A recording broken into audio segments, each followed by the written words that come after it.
Dia 27 de janeiro é o dia instituído pela ONU como Dia Internacional em Memória das Vítimas do Holocausto, um dos maiores genocídios da história, que vitimou milhões de judeus, LGBTs e entre outros grupos. Aqui no Eu Com Isso, a gente já teve alguns episódios falando sobre o Holocausto, ou como a gente vai repetir aqui, Shoah, que é o termo que os judeus usam para falar sobre o Holocausto. Mas hoje a gente vai para um outro lado. A gente quer entender quais os impactos do ponto de vista da psicanálise e do trauma. Quais os traumas que o Holocausto deixou e ainda deixa na comunidade judaica. Eu sou Anita Efraim, sou jornalista e fanática por futebol. Hoje sou uma minoria nesse podcast, sou a única santista entre dois botafoguenses. E esse é o Eu Com Isso, podcast do Instituto Brasil-Israel. E eu sou João Torquato, sou músico e estudo os conflitos que se originaram a partir da desintegração da antiga República da Iugoslávia. E hoje nós vamos entrevistar o professor e psicanalista Daniel Kuperman, que é psicanalista, livre docente do Instituto de Psicologia da Universidade de São Paulo e é presidente do Grupo Brasileiro de Pesquisa Sandor Ferenczi. Seja bem-vindo, Daniel, é um prazer ter você aqui. Obrigado, queria agradecer ao IB, Instituto Brasil-Israel, e o convite para participar do E Eu Com Isso. Depois de muito tempo, nosso primeiro convidado de fora, né, do IB em vídeo, então uma honra. Obrigado. E, Daniel, eu queria começar o programa, né, aqui perguntando uma dúvida que eu particularmente tenho, né? Você poderia explicar para o nosso ouvinte o que é a psicanálise? Qual é esse ponto de vista que a gente vai explorar aqui hoje no nosso programa? Ok, João. Bom, vou tentar ser bastante didático e tentar explicar o que é a psicanálise em algumas poucas frases e para um público leigo, né, que é o nosso público aqui do podcast. Então, o próprio Freud, que é o criador da psicanálise, né, o Sigmund Freud, ele definia a psicanálise de algumas maneiras, né? Então, as pessoas associam a psicanálise de imediato a um método de tratamento do sofrimento mental, do sofrimento psíquico, né? Do sofrimento neurótico, mas depois ela foi se ampliando, então é do sofrimento em geral, né? Hoje a psicanálise trata de problemas ligados, por exemplo, a imigrantes, né? Pessoas em estado de vulnerabilidade, populações em estado de vulnerabilidade, né? Que está bastante ligado ao tema da nossa conversa aqui. Então, a psicanálise ela se origina, né, com o método de tratamento individual para, né, neuróticos no finalzinho do século XIX, início do século XX, e hoje ela se expande bastante. Uma outra definição da psicanálise é uma teoria, né, que foi elaborada a partir dessa experiência com o sofrimento psíquico, uma teoria de como a nossa mente funciona, uma teoria sobre o psiquismo humano, né?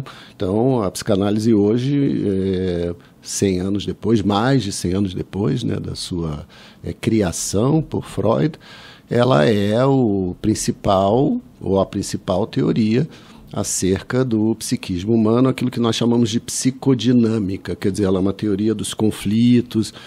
Freud falava, né, vocês devem ter ouvido falar também, as tópicas, né, os lugares psíquicos, ego, id, superego, né, as pulsões, a repressão, né, o recalque. Então, ela é uma teoria acerca do funcionamento psíquico mesmo das pessoas que, né, não necessariamente estão apresentando sofrimento. Então, ela é uma teoria e ela é um método, né, de tratamento. E, por último, ele diz, ela é também um método de investigação, né? Então, em 1900, Freud escreve A Interpretação dos Sonhos, que é talvez o livro considerado inaugural da psicanálise, vejam, 1900, né, na virada do século XIX para o XX, e ali ele descreve um método. Por que os nossos sonhos têm sentido, por que algumas pessoas, né, ficam muito impactadas pelos sonhos, e também ele começou a se deparar com os sonhos traumáticos, né?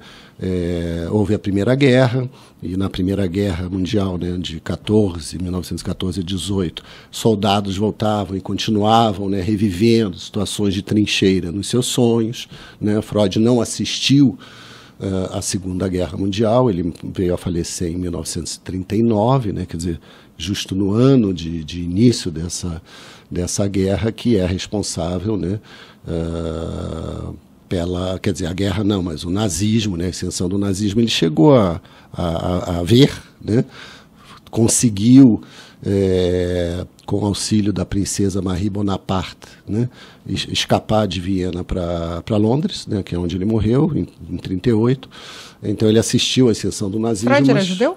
Freud, sim. Sigmund Freud era judeu, né, o nome original dele era Sigmund Freud, né, depois mudou para Sigmund Freud. E sim, inclusive ele tem um livro de Freud que eu estudei bastante para o meu doutorado, né, que se chama Os Xistes e Sua Relação com o Inconsciente. Xiste é piada, na verdade, mas é mais do que isso, né, o Witz, que é a espirituosidade, né, que era muito cultivada pela cultura alemã, né.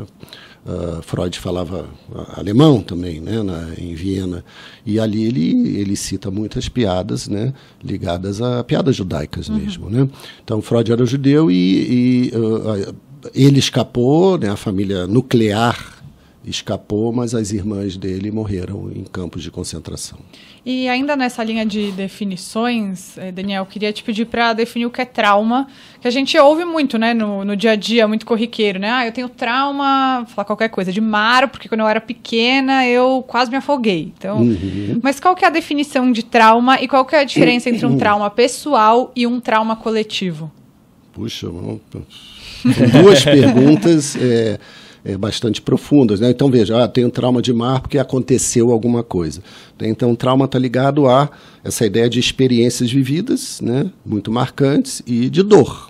O que é trauma? A palavra trauma, ela quer dizer, em grego, né, ela vem do grego, e ela quer dizer ferida, né? Então o trauma, na psicanálise, né, ele é como o equivalente a uma ferida mental. Né? Não no cérebro, veja, hoje existe toda uma discursividade, né, das neurociências que falam muito do cérebro, né? Nós psicanalistas não falamos tanto do cérebro, nós falamos do aparelho psíquico, né, que seria mais próximo da mente ou da alma até, que era um termo que o Freud usava, né, Seele em alemão, alma, e não a materialidade. A massa encefálica. Não a massa encefálica, né? Então, assim, não é que houve uma ferida no cérebro. Não, mas tipo quando você fala, eu tô com o coração partido. Exato. Seu coração não está partido de verdade. Exatamente, né? Exatamente. Então, essa palavra trauma é uma ferida, como num pronto-socorro você tem lá, traumato-ortopedia, né? A pessoa quebrou a perna, é um trauma. Então, o trauma está ligado também à memória, né? Porque a diferença do trauma para um evento outro é que nós não esquecemos, né? O trauma, ele não consegue, o aparelho psíquico, ele não consegue promover o trabalho, né, de elaboração e de esquecimento das experiências que nós temos, né, mais singelas. Aí você pergunta, o que você fez, né, nas últimas férias? Aí você pensa, lembra e conta, né? O trauma, ele tem um paradoxo, ele aparece na psicanálise como um paradoxo, porque a histérica, né, que aparecia para Freud com, por exemplo, um sintoma, uma paralisia do braço, que não tinha, subvertia o saber médico, que não tinha lesão orgânica. Ele falou, por que o braço está paralisado? Né?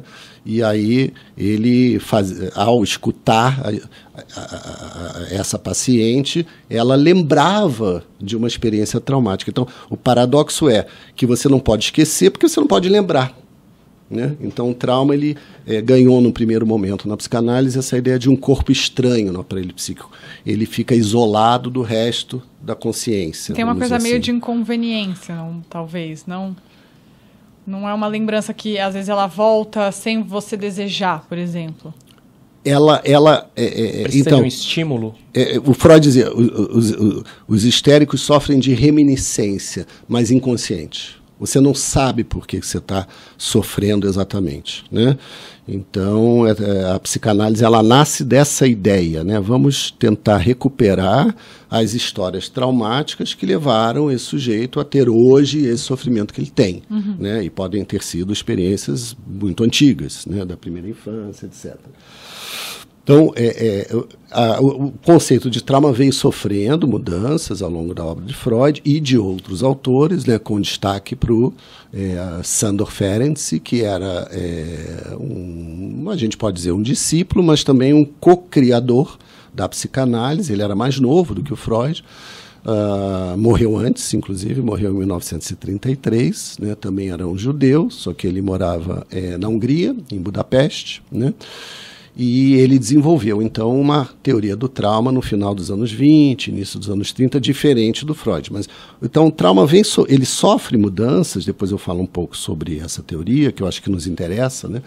Mas ele sempre teve esse estatuto paradoxal de, bom, é alguma coisa que me perturba, não necessariamente eu tenho acesso a ela, né? E eu preciso falar dela para poder, de alguma maneira, tentar uma cura, né? Tentar.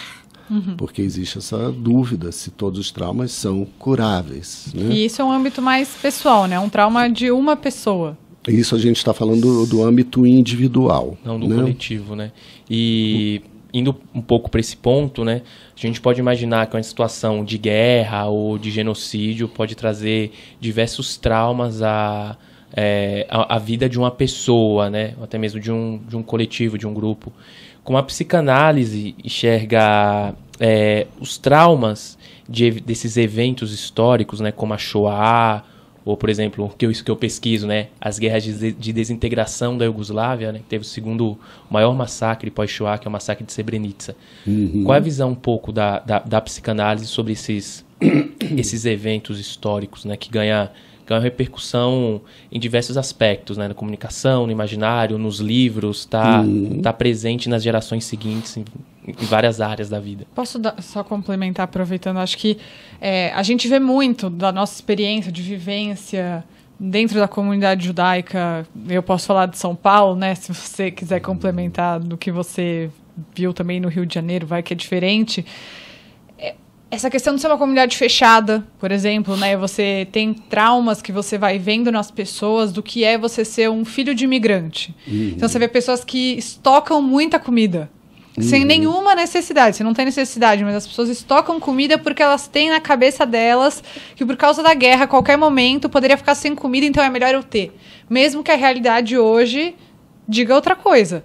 Ou, vou até repetir, coisa que o ouvinte deve estar cansado de falar, né? A gente sempre fala, Auschwitz não é escola de direitos humanos. Né? As pessoas saem de lá, as pessoas que sobreviveram, né, a qualquer campo de concentração saem diferentes, e isso passa para as gerações. Então, esses eventos históricos, eles deixam um legado traumático? Então, existe até um termo, né? Que é trauma transgeracional, né? E eles deixam isso, mesmo que, e aliás eu diria até sobretudo, se não é falado, né? Porque é muito comum isso com sobreviventes, né? Muito. De campo de concentração. E no Brasil, se a gente tomar algo mais próximo historicamente, né? Da ditadura militar, né? Pessoas que, por exemplo, sofreram tortura, né, por violência de Estado, muitas também nunca falaram isso para os seus filhos, né, ou netos, né? Então, isso aconteceu também, né, em sobreviventes da Shoah. E vocês devem lembrar que teve todo um projeto do Spielberg, né, do Steven Spielberg, de coletar, a partir da lista de Schindler, né, do filme que ganhou o Oscar, de coletar testemunhos, né? Então, essa palavra já é uma palavra muito importante para nós, né? Mas esses testemunhos são sempre voluntários. E algo também muito curioso do ponto de vista psicanalítico é que, às vezes, muitas pessoas preferiram não testemunhar, né? Muitos sobreviventes optaram por não falar sobre isso. Eu tenho algumas histórias, se vocês quiserem, né? Depois que eu relate. E o que acontece às vezes é que a pessoa, falando sobre isso 30, 40 anos depois, pode causar uma desestabilização, né, em si própria e na família.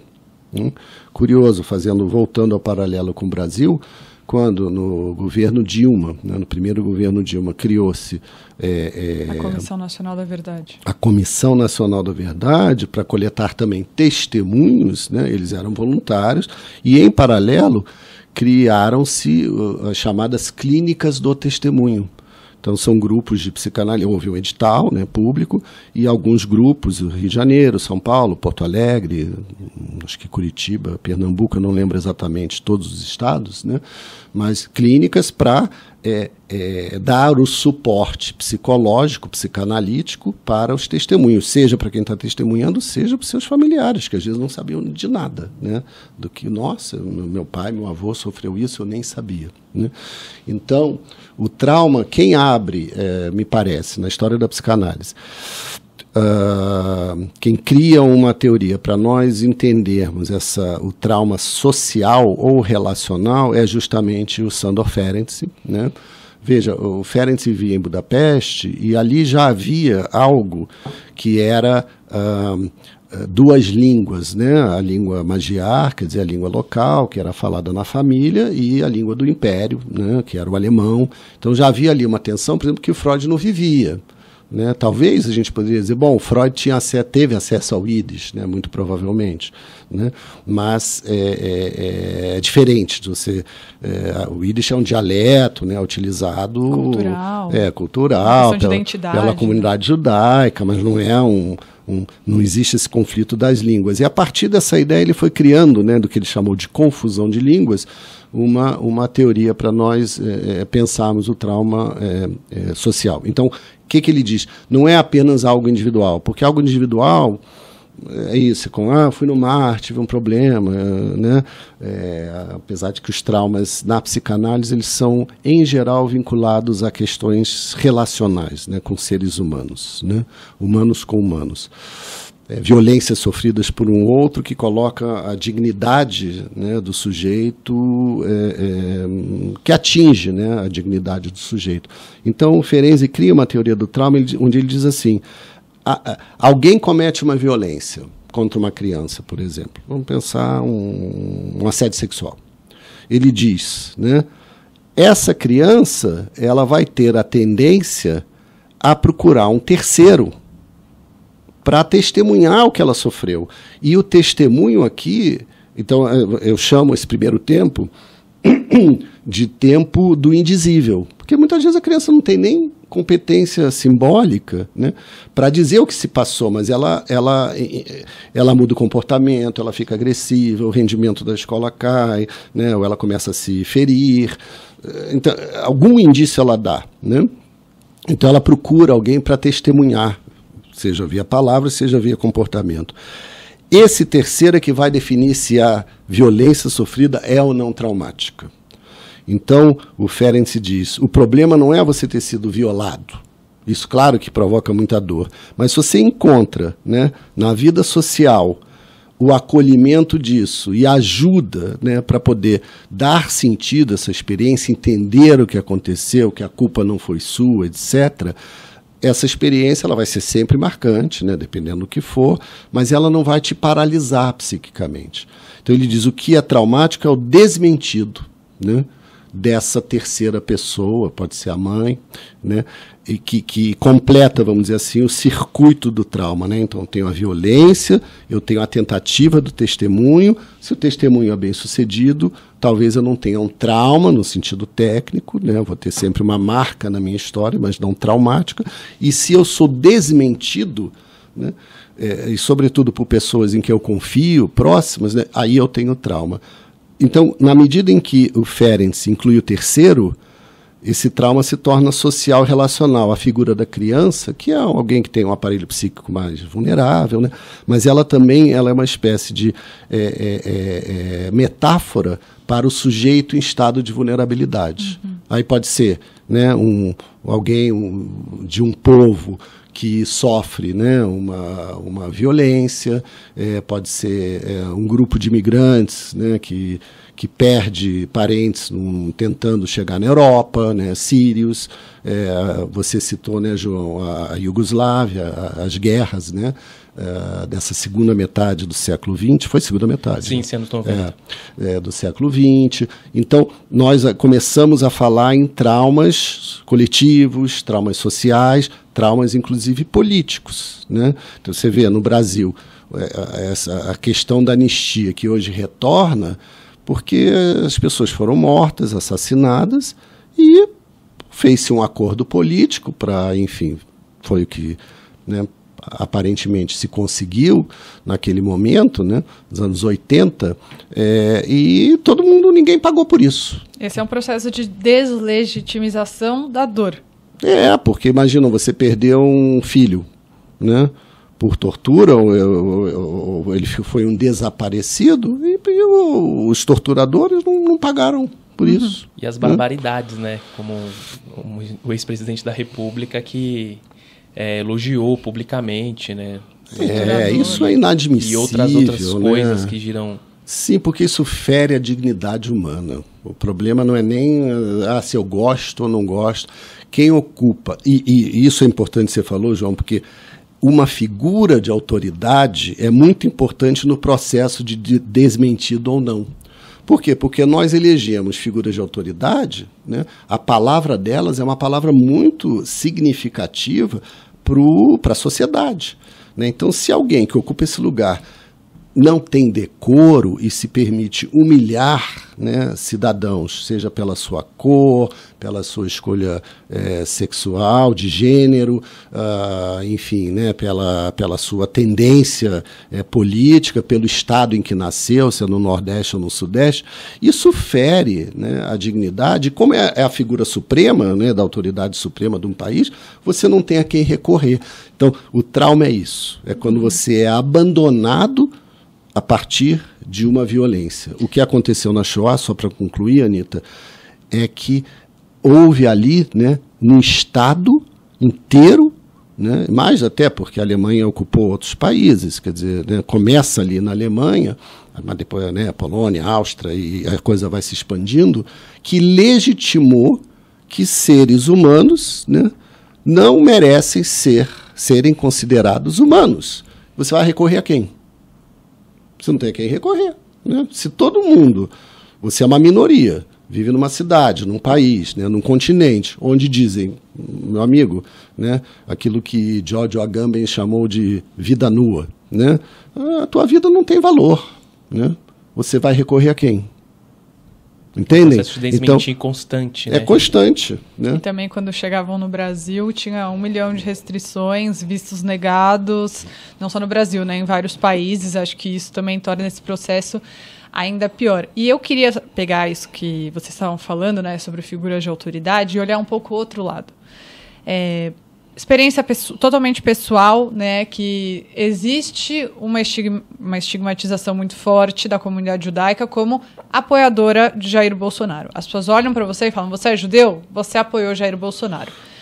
Isso se deve ao fato de que uma parte significativa do status quo da comunidade judaica realmente se sentia amparada pelo discurso, aqui opinião pessoal, falso de amigo de Israel. Sim. Queria saber se dá pra gente relacionar esse trauma, toda essa história de perseguições dos judeus, né, esse histórico de judeus serem perseguidos, com essa migalha de atenção. Porque, na minha opinião, não passa disso. É migalha de atenção. Não, porque adoro Israel, sou amigo de Israel. Foi lá e, sei lá, fingiu que se batizou no Rio Jordão para agradar evangélicos. Mas fingiu que ia mudar a embaixada para Jerusalém. Nunca fez. Dá pra gente relacionar isso, Daniel, uma parte, esse encantamento com falsas esperanças, quando essa comunidade em trauma se coloca como prioridade, talvez, num lugar de tentativa de proteção? Não sei se estou viajando muito. Não. Acho que tem duas questões aí muito importantes, né? Uma delas é Israel, né? Quer dizer, esse discurso, né, que você falou, amigo de Israel, né?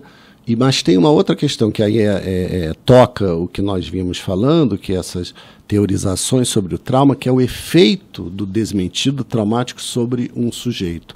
E eu vou começar por essa, né? Quando você é desmentido, há uma tendência à identificação com o agressor. diz o Ferenczi. Quando você se sente muito vulnerável e muito abandonado, uma estratégia de sobrevivência é você, né, de alguma maneira, pensar como aquele que está te humilhando, te violando. Exemplo, aquilo que se chama síndrome de Estocolmo, né? O sujeito ele é sequestrado, então a vida dele depende do desejo do sequestrador, né? Ele está com a vida dele nas mãos do sequestrador. E esse fenômeno que aconteceu, né, em várias situações, de os sequestrados se apaixonarem pelo sequestrador. Tipo o filme A Bela e a Fera. Grandes referências. Porque você sofre uma regressão, né, para um estado quase, né, de um bebê, de dependência absoluta, né, como diz o Winnicott. E por que o bebê ama os pais? Né? Depois ele vai... Porque ele depende também desses pais. Né? Então, no primeiro momento, está ligado, intimamente ligado a uma dependência vital. Se a mãe não vier lá dar o seio ou a mamadeira, né, ele morre. Essa dependência, né, origina no ser humano, né, essa mescla de a necessidade e o amor, o eros. Né? Então, eros e ananke, né, diz o Freud, né, o amor e a necessidade. O sequestrado cai nessa mesma situação. Né? Então, nós vemos isso em algumas situações. Então, por exemplo, o capo, né? A figura do capo num campo de concentração, a figura de no judaísmo, isso é um tema assim, muito curioso, que é do auto-ódio judaico, né? Que é um tema da emancipação. Né? No caso do racismo, pretos racistas, né, que não admitem, né, que um outro preto possa ter uma ascensão, né, social, intelectual, financeiro. Você está dizendo entre as mulheres. Né? Então, essa identificação com o agressor. Então, o sujeito vulnerável, ele tende a buscar, né, salvadores. E, em geral, um líder totalitário, né, e como, né, e, claro, o Führer, né, que é o líder, né, que esse lugar que Hitler ocupou, né, de salvador da nação, né, alemã, né, e do povo alemão, e Bolsonaro sempre se colocou nesse lugar de salvador, de Messias, inclusive, que consta do próprio nome, né. Quer dizer, eu acho ali a coisa muito grave, inclusive, se a gente for pensar no psiquismo desse cidadão. Né? Mas o que é dito é isso, é escolhido por Deus, né? Porque, claro, o bolsonarismo no Brasil é um fenômeno muito complexo. Você tem a parte militarista, você tem a parte evangélica, né? Você tem a parte da direita ultrarradical, quer dizer, não é um fenômeno, não tem um bolsonarista, né? Tem vários. Então, eu acho que essa parte da comunidade judaica que apoiou, né, mais na primeira eleição do que na segunda, né, mas que apoiou, em parte porque, de fato, Israel, né, é um país que, desde a sua origem, né, em 1948, né, se não me engano, ele sofre ataques e ameaças de extinção, né? Tem esse caráter de porto seguro judaico muito forte? Num certo sentido, tem esse caráter, mesmo quem não mora em Israel, né, você tem, assim, seria o plano B. Né? Tem a relação, né, com Israel, no consciente, assim, né? Tem uma relação, muitas pessoas têm parentes, né, que foram para Israel, que conseguiram sair antes da Segunda Guerra, ou depois os que sobreviveram, né? Eu mesmo tenho parentes em Israel, né, parentes da minha mãe, da parte de mãe. Que sobreviveram. Né? Minha mãe sobreviveu na Polônia, por exemplo, não em campo, escondida na floresta. Né? Eu sou um dos poucos da minha geração, né, que teve um pai ou uma mãe que passou a guerra na Europa, efetivamente. Né? Então, isso é mais comum com pessoas mais velhas. Né? Então, as pessoas têm essa relação, né, com Israel, afetiva, enfim, né, como se fosse também reparadora, porque Israel ela foi criada logo após, né, o fim da guerra, 3 anos depois, quer dizer, teve também um caráter cultural de reparação. Né? Eu, por exemplo, ouço muita música israelense, assim, né, e eu me sinto a conexão, assim, cultural, artística com Israel muito forte. E você fala hebraico, João? Tô na UPAN. Vou me especializar. Vou chegar lá. Porque o hebraico, né, de certa maneira, que foi reeditado em Israel, né, que não é o hebraico bíblico, nem exatamente das rezas, né, mas os judeus que tiveram, né, uma certa cultura judaica, você, né, faz bar mitzvah, então você aprende, se você não fala hebraico, não aprendeu quando criança, alguma coisa você aprende, então tem essa afinidade, né, com a língua, claro, com a cultura e com esse orgulho, né, que foi a criação do Estado de Israel, reparadora, né, de uma humilhação, né, e de uma ferida muito grande produzida pelo nazismo, pela Shoah. Então, acho que Bolsonaro vendeu e vende, né, esse discurso e, claro, né, vocês têm aí uma pessoa muito mais habilitada do que eu, que é o Michel German, né, que fala muito bem sobre isso, de que, bom, Israel do bolsonarismo não é o Israel, né, enfim, que eu conheci, o judeu, né, dos bolsonaristas é o judeu a ser convertido, né, não é o judeu real, né, e toda essa discussão que vocês já fizeram vários podcasts sobre ela, né. Então, assim, eu acho, Anita, te respondendo, que a vulnerabilidade, você falou, né? Como é que você falou? Auschwitz não é uma escola... Não é escola de direitos humanos. Porque aquela frase, né, do trabalho edifica, né, o trabalho liberta, mas o sofrimento também não liberta, né?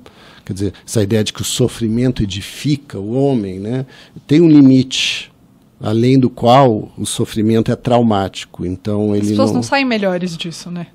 Algumas podem sair, né? Mas a maioria, primeiro, não sai, né, Anita? A maioria fica, vira cinza, né? E quem sai com sequelas gravíssimas, né? Não conheço nenhuma história. Agora, tem muitas pessoas que refizeram a sua vida.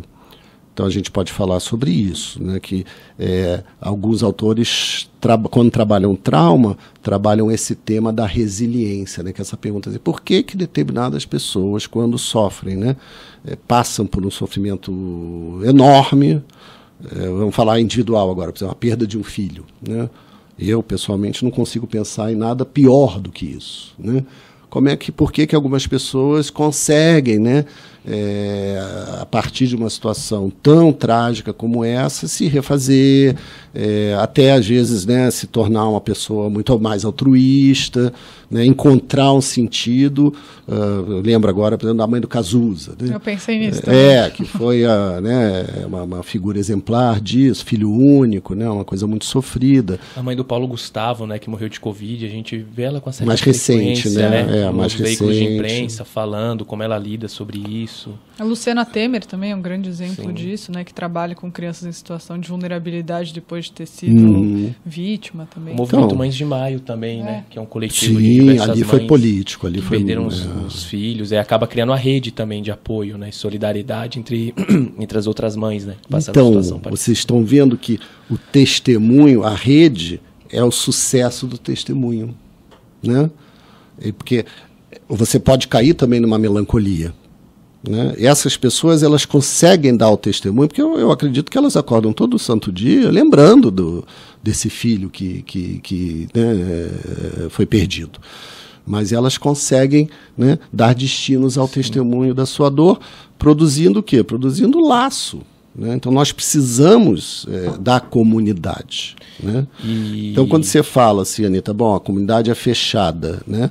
As comunidades de imigrantes tendem a ser fechadas porque também é um como é que se diz, é uma rua de mão dupla, né? Certo. Os imigrantes não são normalmente recebidos de braços abertos. Até estava pesquisando umas questões da chegada dos judeus ao Brasil nesse período pós-Segunda Guerra, e os documentos oficiais do Brasil, eles têm esse caráter antissemita, né, do Ministério de Relações Exteriores, eles dizem que o judeu é inassimilável.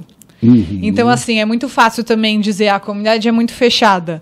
Mas quem foi que colocou esse adjetivo de inassimilável numa comunidade toda? Né? Uma comunidade incapaz de se assimilar à sociedade brasileira. O próprio Estado brasileiro. E essa questão do assimilável, do inassimilável, hoje é uma questão muito complexa, né? Porque a gente fala tanto em política identitária. Então você tem coletivos pretos, você tem coletivos LGBT, né, QIA+, vocês têm coletivos de várias ordens, e aí você não pode ter, por exemplo, um coletivo judaico, porque, tá vendo? Os judeus estão fazendo grupinho. Eles estão fazendo grupinho, né? Isso não pode.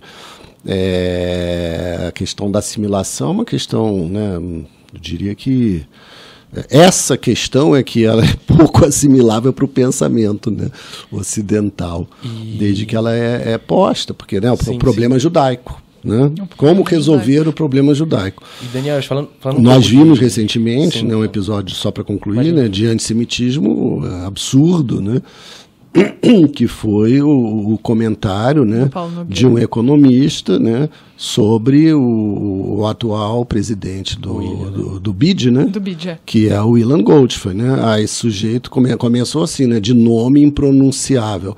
Vejam, eu sou professor da USP. Tá? A USP teve um reitor que hoje é o atual, né, secretário de Ciência e Tecnologia, né, convidado pelo governador Tarcísio. Né? O nome dele é Vahan Agopian. Ele é armênio nascido na Turquia. Né?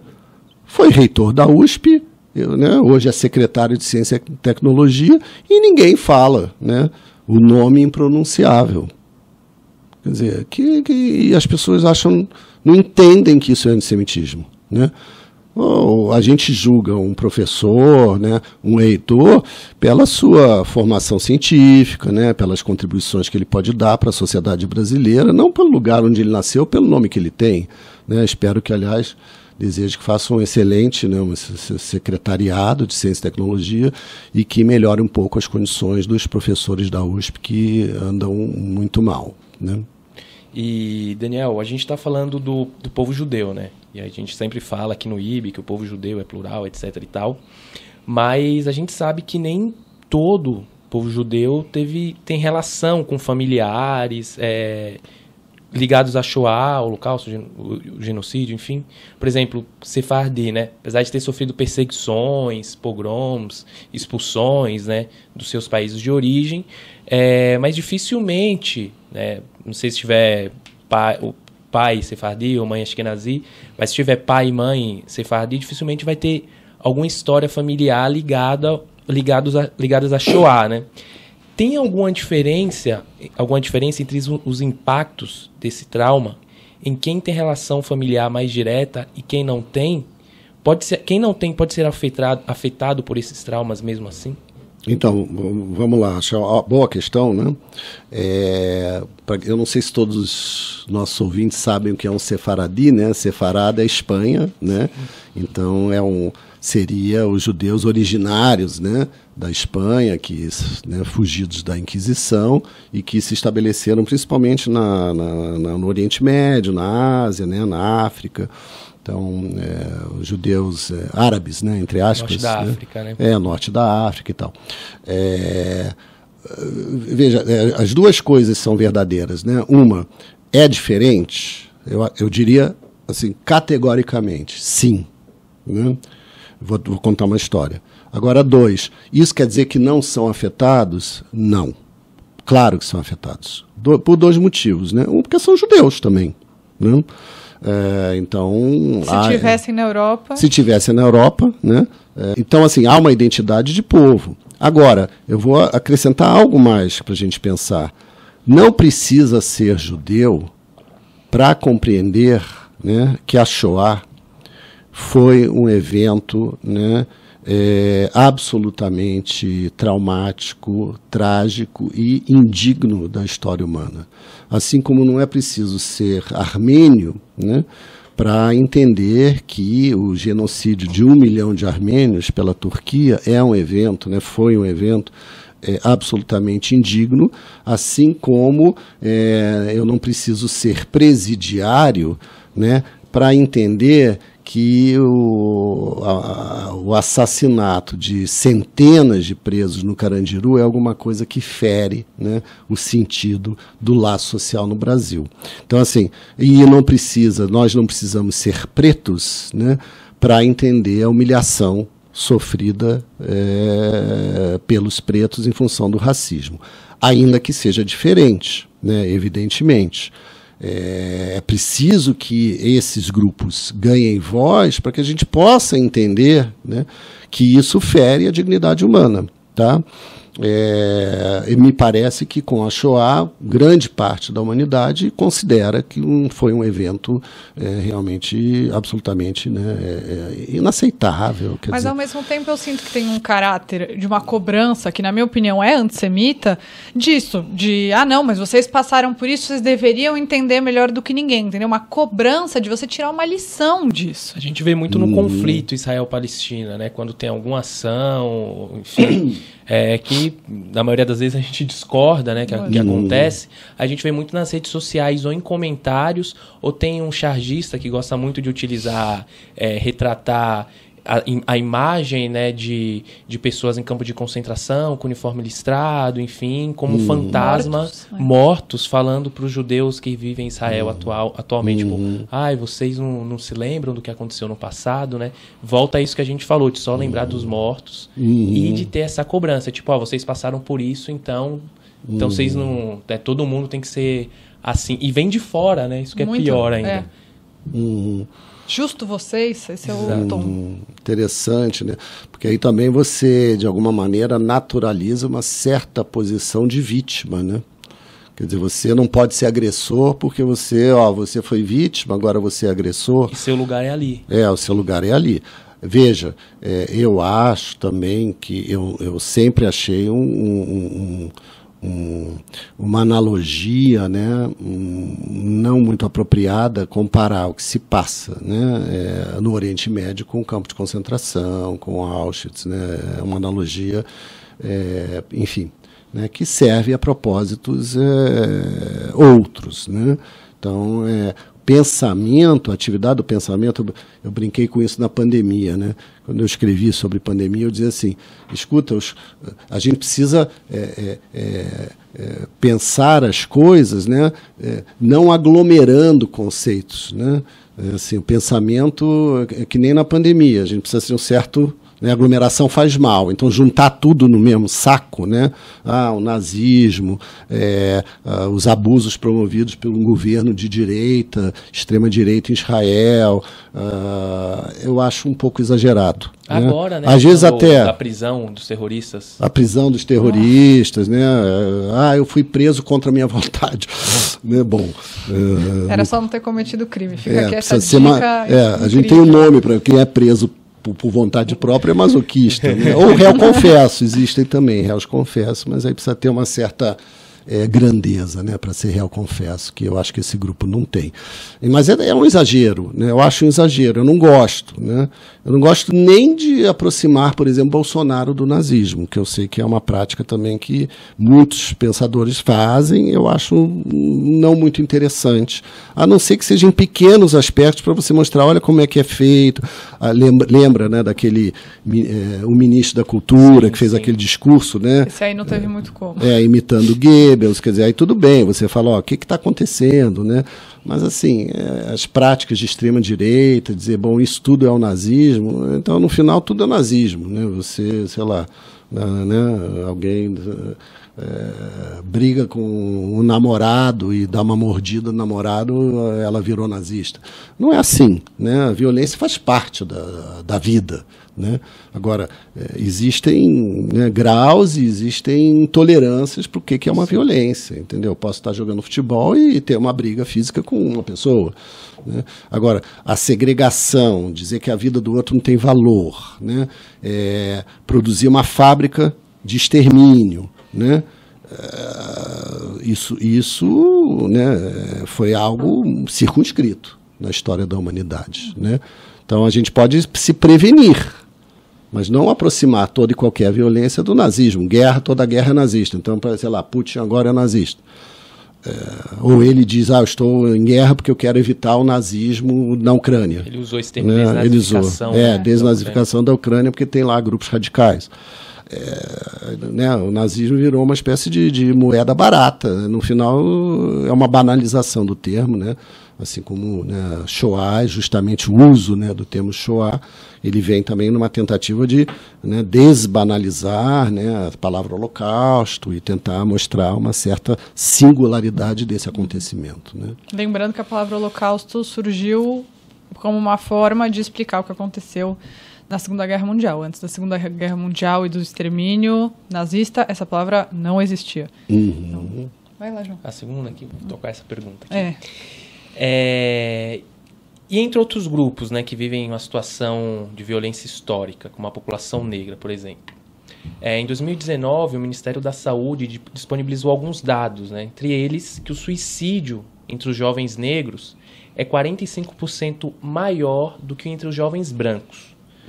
Existe alguma relação entre essa violência histórica, né, de escravidão, falta de políticas públicas, racismo estrutural, que o povo negro passou e passa, com os efeitos psicológicos atuais, como, por exemplo, essa disparada no número de suicídio entre a população jovem negra? Total. Não só a população negra, parece que na população indígena isso também, né, vem acontecendo de uma maneira muito assustadora, né? Então, eu vou dar um exemplo de desmentido para o nosso ouvinte, né? O vice-presidente do Bolsonaro, né, que era o general Mourão, quando, vocês, não sei se todos lembram, mas quando começou a pandemia, aconteceram também alguns assassinatos de homens negros, né, nos Estados Unidos. Um famoso, né, que foi estrangulado com o joelho do George Floyd. O Floyd. E no Brasil aconteceu um episódio algum tempo depois semelhante num supermercado. Vocês lembram disso? Sim. O vice-presidente veio a público e ele soltou a seguinte pérola, né? Não há racismo no Brasil. Essa frase é o próprio, assim, eu não poderia escolher uma frase mais didática para dizer, olha o desmentido aí, né? Como é possível o vice-presidente, né, do Brasil, né, que é um país, né, absurdamente racista, né, que teve uma escravidão, né, muito sanguinolenta, né, que não tem tanto, né, demorou para abolir, né? Foi o último país né, a abolir a escravidão.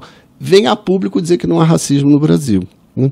Então, isso é o que nós chamamos de desmentido. Esse tipo, na vida social, né? O que seria um desmentido individual, né, Anitta? A adolescente foi ao baile funk e sofre um estupro. Aí ela chegava na delegacia, antes da existência da delegacia de mulheres, e ela ouvia do delegado, olha a roupa que você está usando. Então, vejam um desmentido, né? A vítima se torna, né, culpada pelo que sofre, entende? É a inversão, isso é o desmentido. Criou-se, né, as delegacias de mulher. Aí dificilmente uma jovem hoje vai escutar isso, né, numa delegacia onde as pessoas estão preparadas para esse tipo de procedimento. No racismo, o filho de uma mulher de comunidade preta, né, que sustenta aquela família, em geral, né, muito frequentemente sem pai, né, com uma escola que não dá suporte para que ele possa continuar até o fim, né? numa cultura que não dá, ele se sente fracassado, né? Essa é a crítica, né, à meritocracia que nós fazemos. Por exemplo, quem critica cotas, né, na universidade pública não entende que a meritocracia ela não é meritocrática, porque as pessoas não partem do mesmo patamar, né? E isso não é porque são menos inteligentes, né, ou menos esforçados, é porque não encontram. Então, esse jovem ele vai se culpabilizando a ponto de perder a esperança, né, de que ele pode ter uma vida digna, né, porque os ideais sociais são compartilhados. Sim, ele quer ter acesso ao que o jovem branco, né, de classe média, média alta tem, óbvio, né? Então, o aumento de suicídios tem a ver com a situação, né, e mais do que a situação, porque a situação, se ela for trabalhada, né, com políticas públicas, ele não sente o desmentido. Ele encontra, né, apoio e diz assim, bom, tudo bem, essa situação não vai se reverter em uma geração, né, mas, olha, tem as cotas, né, olha, eu tenho uma boa escola, né, a minha mãe tem um bom emprego, digno, né, eu consigo me alimentar, né, eu tenho perspectivas, eu sou capaz de estabelecer projetos de futuro, né. Então, acho que é claro que isso tem a ver com toda uma situação. Não é só no Brasil, evidentemente, né, mas outros países estão mais avançados e começaram esse processo muito antes. Sim, né? sim. E para a gente fechar, Daniel, queria que você falasse um pouco sobre a importância da gente ter datas que lembram a perseguição, o genocídio ou até o orgulho de você ser quem você é. Apesar de, em muitos momentos, essas minorias serem tão perseguidas. Então, estou falando de agora, do dia 27 de janeiro, mas também falando do Dia da Consciência Negra, falando também quando a gente tem marcos como a Parada do Orgulho LGBTQIA+, muita gente fala, né? Mas por que, João, por que não tem o Dia da Consciência Branca? É a clássica foto do Morgan Freeman, né? Enquanto como é que é? A cor da pele for mais importante que o brilho no olhar, haverá guerras, né? Por que essas datas são importantes? Que a Baby Consuelo cantava, né? Todo dia é dia de índio, né? Sim. Não precisa de consciência branca, não precisa, né? Evidentemente, orgulho branco, né? Essas datas, qual que é a importância delas? Tem alguma relação também com a parte do testemunho? Eu acho que essas datas, exatamente, né, Anitta? Eu diria assim, a princípio, essas datas são, né, elas preservam o testemunho e elas, de alguma maneira, combatem, resistem, né, aos negacionismos. Né? Então, você vê, por exemplo, Primo Levi, né, que foi o escritor italiano, né, sobrevivente de campo, que em 47 escreve o primeiro livro, né, É Isto um Homem, e cria literatura de testemunho. 40 anos depois ele se mata, né? Ele já estava ali, claro, tem os traumas sofridos e tem a percepção do negacionismo, né? Então, eu acho que esses eventos, eles combatem, resistem aos negacionismos, né? Então, assim, há preconceito, né?